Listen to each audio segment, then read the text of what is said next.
Hey everyone, how you doing? Welcome to another Demo Wednesday.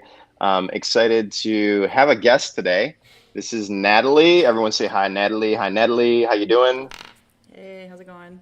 So she's going to be going over actually some uh, really efficiency tips in Photoshop that really can up your game and also increase your not just skill but speed in using design apps and whatnot. So with that, without further ado, I'm going to hand it over to Natalie. And Natalie, floor is yours. Okay.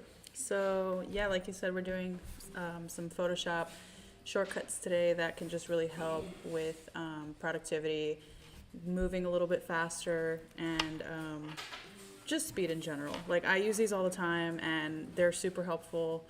So, I'm just going to get right into it. I downloaded an image that I guess I'll just go through a demo and show some shortcuts that I use on a daily basis. Um, So I have this image of these boats, and the first thing I'm gonna do is just like resize it because it is kind of massive. Instead of going up here though, what you can do is Command Shift I. Where did it go? Command Shift I. Nope, it's not there. Well, we'll just go up here, I guess. Usually it's Command Shift I. So I'm gonna resize it just to 1,000 to make it easier on my life. Command plus to zoom in. That's too much. Command minus will zoom out. Um, then let's just add some text to it. So T is the text tool.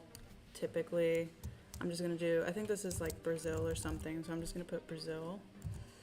Command A is to select the text, and then I'm just gonna make it all caps.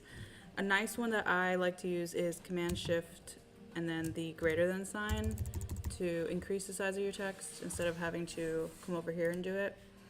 In this case, it might be easier since we have to make it a little bit big. And let me just make this bold, and I'm gonna center it. Okay, so then I'm gonna hit Enter and V for my move tool.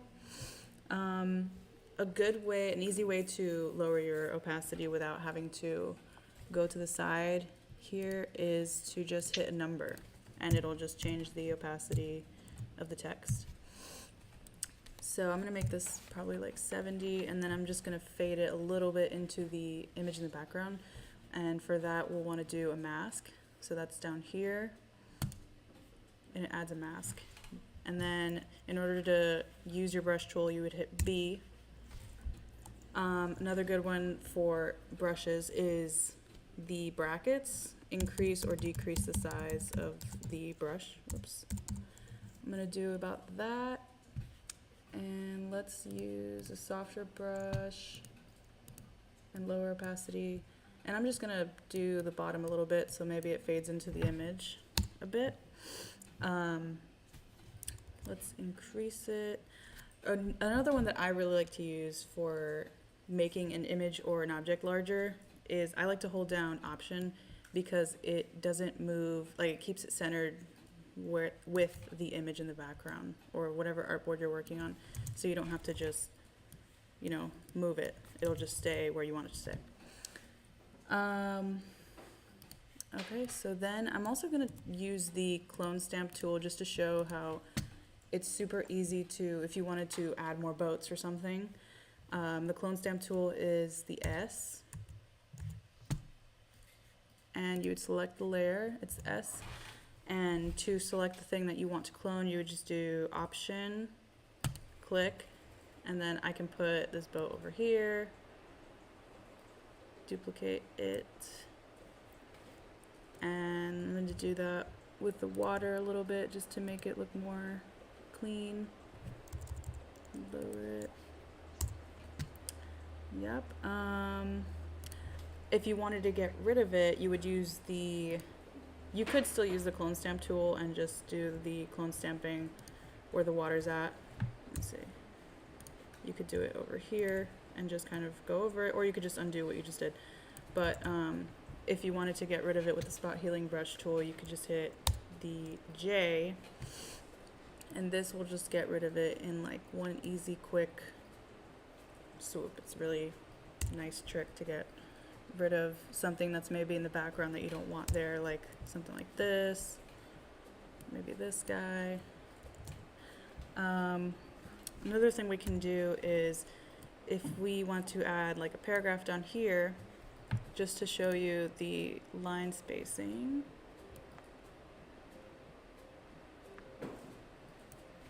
So let's say I want to add this. The line spacing is too big. If you hit Option and then the arrows, the up and down arrows, it just adjusts your line spacing for that. So it's a lot easier than coming over here and trying to guess. And let me center this.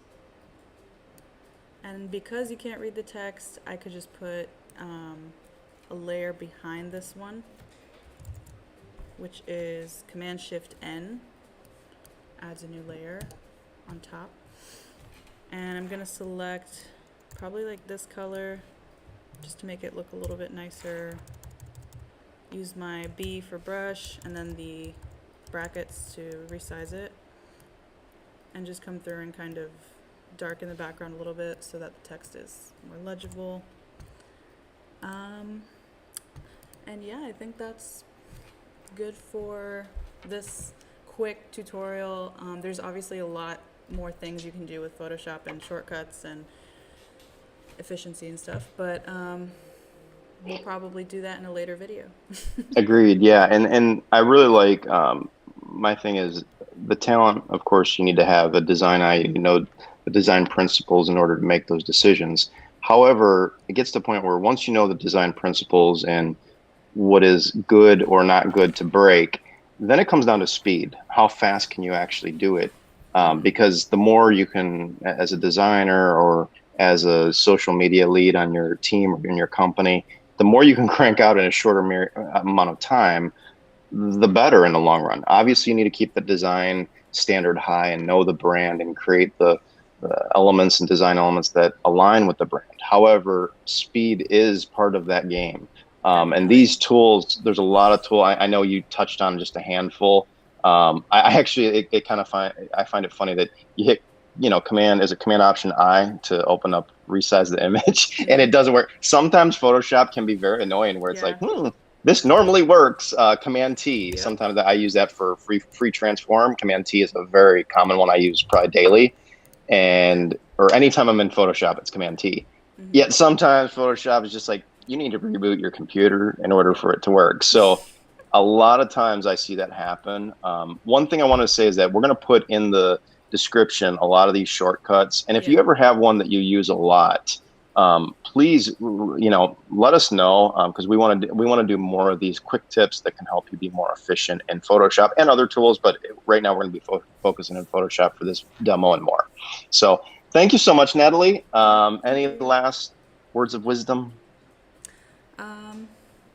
Well, I think these shortcuts just help me because my brain moves so fast that sometimes my fingers can't keep up. So that's my way of translating that, and helps me a lot. 100%, 100%. Yeah, it's funny because in teaching Photoshop for years, I know that sometimes I just want to do this, and it's like, yeah, but first of all, do you know the design principles? And then, okay, once you know design principles, now practice these skills. I think Command T is a big one. V, using the move tool, the V tool, I used to call it AVP, and that's more an Illustrator, but the direct selection tool, the A tool, the V tool is the selection tool, the P is the pen tool. So knowing all these different skills, it's part of your design skill set that are imperative for any role you're in design, and even if you're in general, because a lot of them use the same shortcuts. So a lot of them use the same.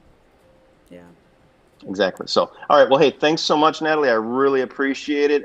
Again, feel free to like, comment, and make sure you follow us on social, whether it's on Instagram or YouTube or whatnot. Have a great day, and I'll see you guys on Friday.